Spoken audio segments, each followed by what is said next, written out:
Maktikomi მომხმარებელს ახალ სერვისს თავაზობს. დღეიდან Maktipix-ის აბონენტები ახალ ინტერნეტ მომსახურებას მიიღებენ. მისი სიჩქარე წამში 3.1 მეგაბაიტია, რაც Maktipix-ის არსებული ინტერნეტის სიჩქარეს 20-ჯერ აღემატება.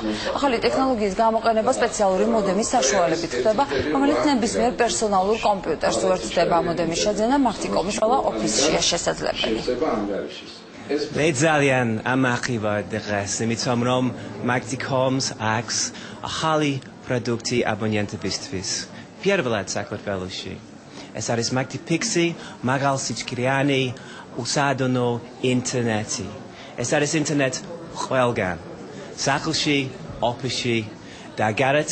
საჭიროა აბონენტი მივიდეს ნებისმიერ ოფისში, ჩაერთოს ეს მომსახურება. მომსახურების გააქტიურება ჯდება 155 ლარი და ისინი უფასოდ მიიღებენ შემდეგ ასეთ მოდემს, i-video USB მოდემს. გამოვიდე იქიდან რომ ინტერნეტი ფაქტიურად ძალიან აუცილებელია დღეს და მით უმეტეს დღევანდელ საქართველოში მისასალმებელია, როდესაც Makti მიიღო ესეთი გადაწყვეტილება, ასე ვთქვათ, ეს ეკონომიკური პირობების და მიუხედავად კიდევ ახალი პროდუქტი შესთავაზოს თავის მომხმარებელს და მე დარწმუნებულია რომ პროდუქტს საკმაოდ ბევრი მომხმარებელი ეყოლება როგორც თბილისში, მე ვფიქრობ ალბათ უფრო თბილის გარეთ, სადაც ვთქვათ, ასე ვთქვათ, ფიქსირებული ინტერნეტის მომხმარება საკმაოდ შეზღუდული არის.